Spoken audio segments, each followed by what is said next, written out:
Hi, honeys. It's Michelle. I'm here today to do a nonfiction book tag. My friend Kristin at Kristin Moments of Sanctuary tagged me in her video. Put the link to her video down in the description box.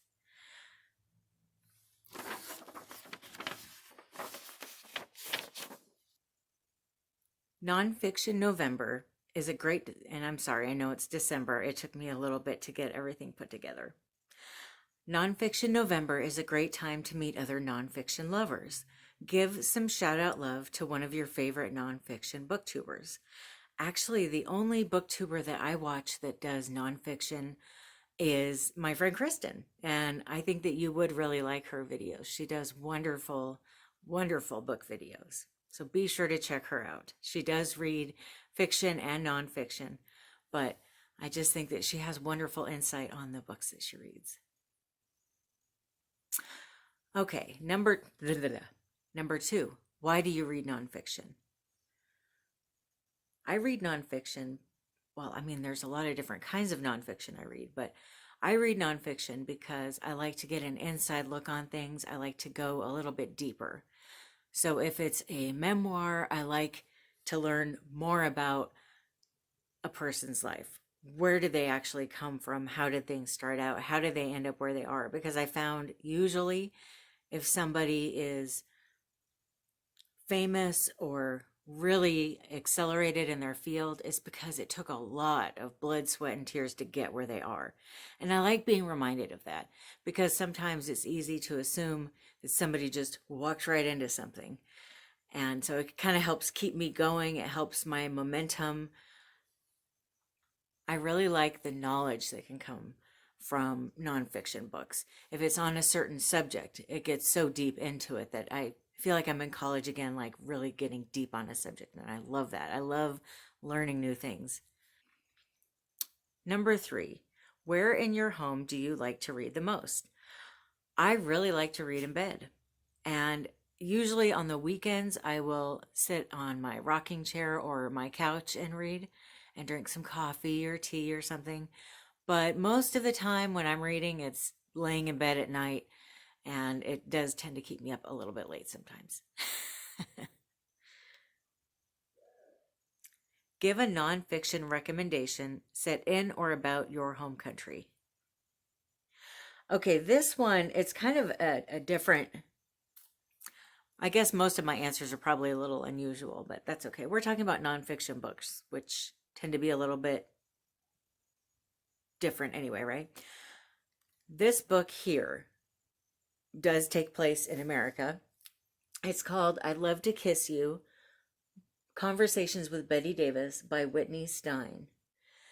Now this, not only does it take place here in America, but it's such a fascinating book. Whitney Stine met Bette Davis, I think it was in the 70s. No, it couldn't have been the 70s.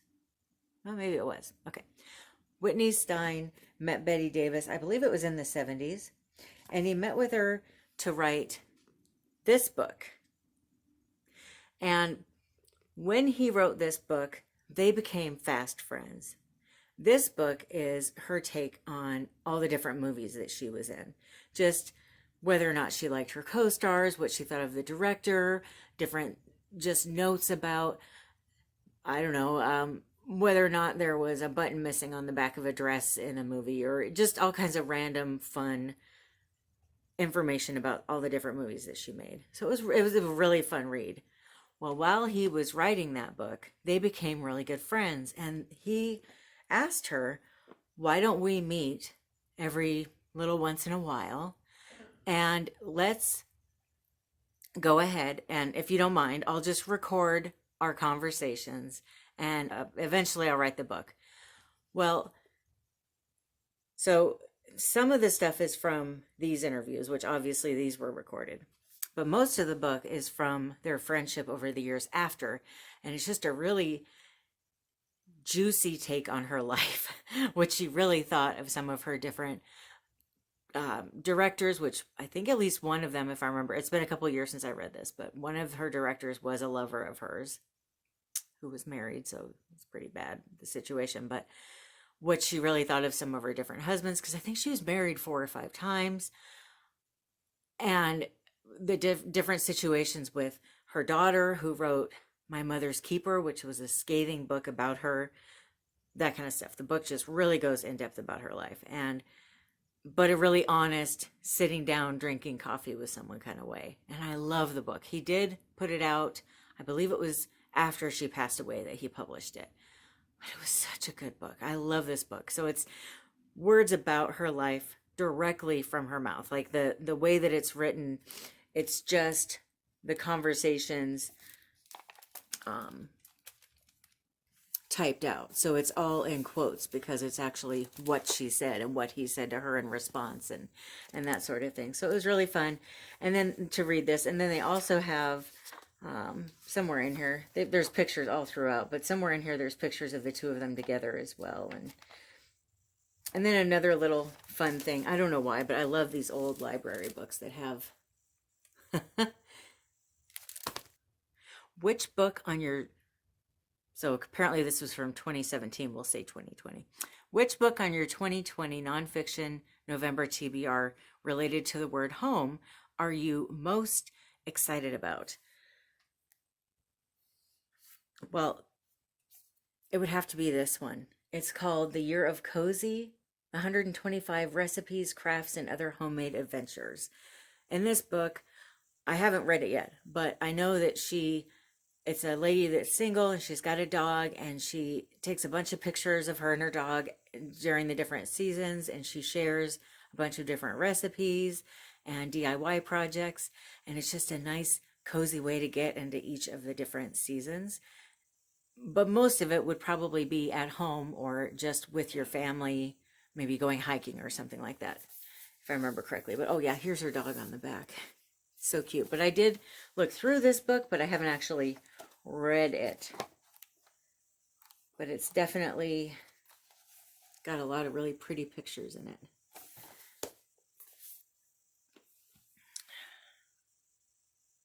What do you love to read most in the nonfiction field?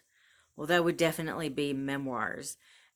Aside from what I already mentioned about memoirs, I just think that they are such a good reminder that life has cycles, life has ups and downs, and that everybody struggles no matter how perfect they seem.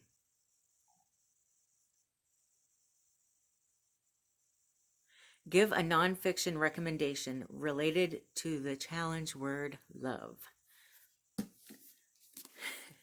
Pioneer Woman, Black Heels and Tractor Wheels by Ree Drummond.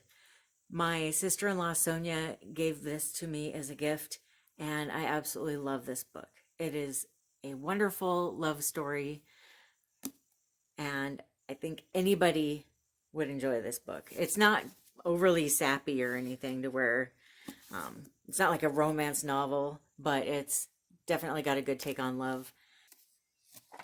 And I wanted to show you what this book looks like without the cover, because I usually don't have the jacket on it, because it's such a beautiful book. So pretty. And she really went to the trouble to even make pretty artwork on the different pages, and every page has, whoop, if I can keep the book open, every page has these flowers down below. So pretty.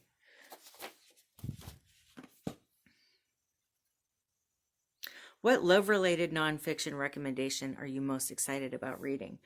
Okay, I have this book that my mom gave me, and I don't know if she read it, but I know it was on her TBR list for a long time.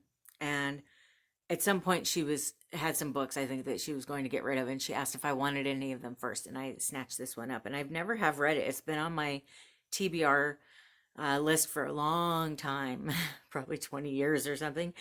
And I finally decided that I want to read it soon. And it's this one, Living Beautifully Together. How to graciously live in a hectic world by finding time to love your friends, your family, and yourself. And I thought this is a really good time to read it because our world is really hectic in an odd way now. But I think it's really neat that I was glancing through it earlier, and she spends a lot of time focusing on the relationship that we have with ourselves, and then making sure that if we're going to take the time, which obviously time is the most valuable commodity we have, to spend with our friends or our family, that they have to be healthy relationships, which I think is super important. So I'm really looking forward to reading this book about loving yourself, your family, and your friends in a healthy way.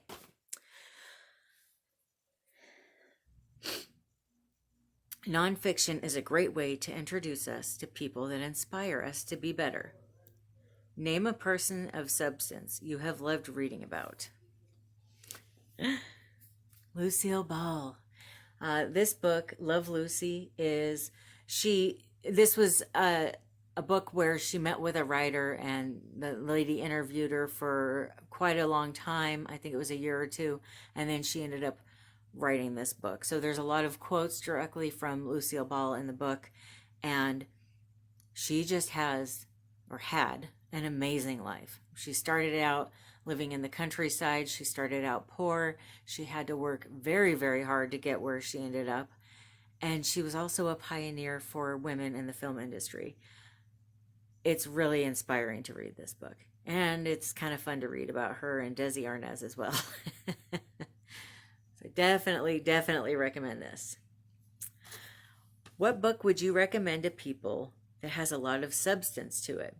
Well, I was actually quite surprised by this book, The Borden Murders, The Lizzie Borden and Trial of the Century by Sarah Miller. She put the history of everything that she could find about the trial and about Lizzie's life and about the town she lived in and what other people were saying, what the gossip was. She took that and she put information about the law and how it works and why she thinks the outcome was the way it was.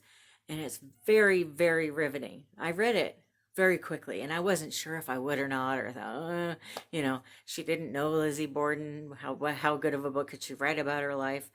But it was really good.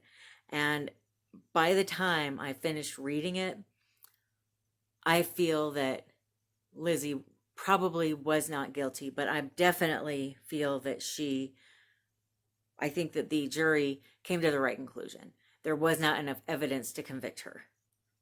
But, and another little side note that's kind of fun, I do a lot of genealogy, and it turns out I'm very, very distantly related to her. It's like a cousin of hers is in my direct line. So she'd probably be like a 12th cousin 18 times removed or something. But it's still kind of interesting that I'm distantly related to her. What book related to the substance word are you most excited about on your nonfiction TBR? This one, Educated, a memoir by Tara Westover. Speaking of my sister-in-law, Sonia, I was out shopping with her at the Goodwill, and she said that I have to read this book. She thinks I'd really love it. So I'm looking forward to reading this. This is I believe, like a coming of age kind of book. But it sounded really good when she told me what it was about. So, nonfiction can teach us a lot. What subjects and topics have you been nonfiction can teach us a lot.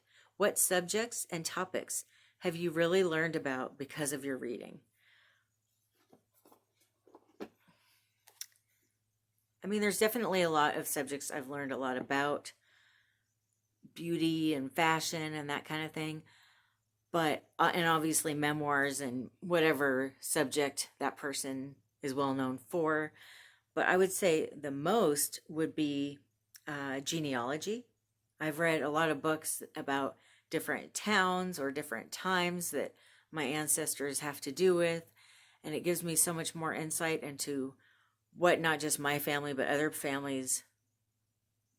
people's families went through. And one of the books that I thought was really fascinating, my grandfather actually moved here to America when he was 17 from Finland.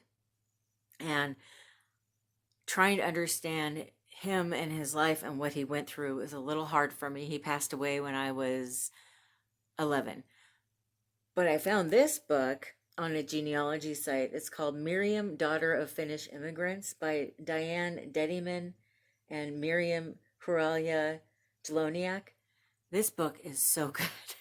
It really is. And it gives a really good take on what it was like for people moving to America from Finland during the Great Depression and trying to survive in America and trying to keep going and get by and everything. And I just thought it was really fascinating. I think if you're interested in American history or you're interested in what immigrants went through during the Great Depression, you don't have to be Finnish to read this. I still think that you would enjoy it.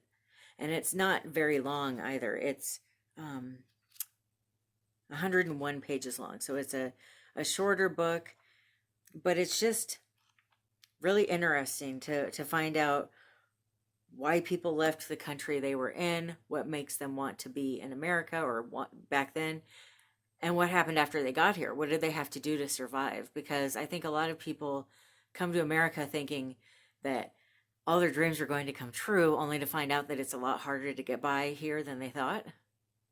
So definitely this was a good one. And then the other one that I just kind of want to mention as far as learning goes are cookbooks. Cookbooks are a really wonderful way to learn about food and how to prepare it. My favorites are the Good Housekeeping cookbooks from the 80s.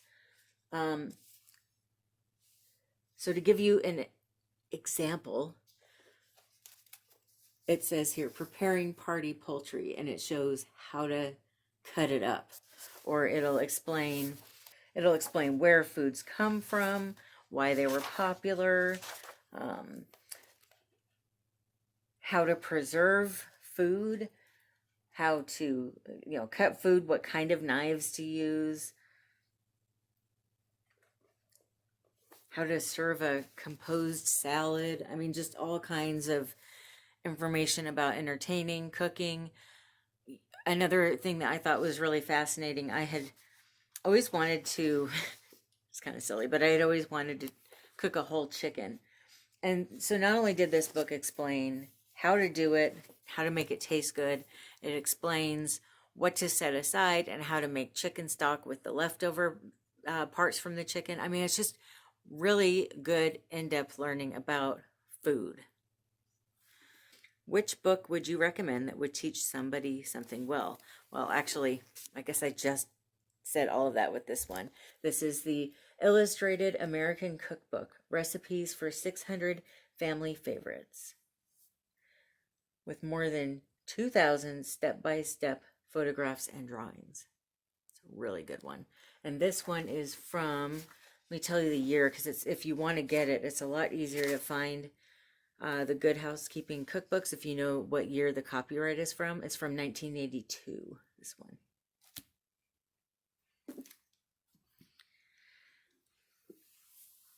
What book related to scholarship are you most excited about reading for this Nonfiction November? On Gold Mountain by Lisa C. I don't know if you guys have probably heard of her. She's written quite a few really good books. In fact, I have got a couple of them right here.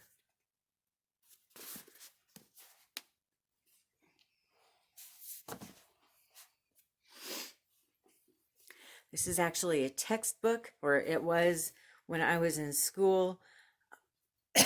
Excuse me. I got it for a certain class. I can't even remember which class now. Anyway, I read it years ago, probably 15 years ago, and I wanted to reread it because I remember nothing about it. But I learned so much about, once again, about immigrants and what they go through. And she went into her family's history in China and their journey to America and what happened with her family after they got to America. And I believe her family got here around the same time as the lady that wrote the Finnish book. I think it was during the Great Depression. Nope, it was before that. Her great-great-grandfather got here in 1867, and then other family members started coming after.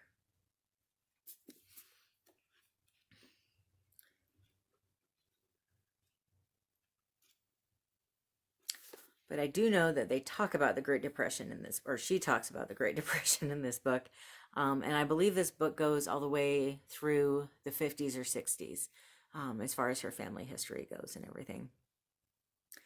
But another thing that I found really fascinating about this book was the amount of homework that Miss C did, learning about the history of China and Chinese immigrants.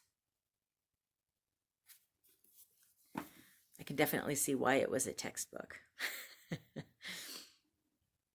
And then the last question is, who do you tag? I'm not going to tag anyone because the only nonfiction reader that I know tagged me for this video. But if you would like to go ahead and do the video, but if you'd like to go ahead and do the nonfiction book tag, you are more than welcome to do that.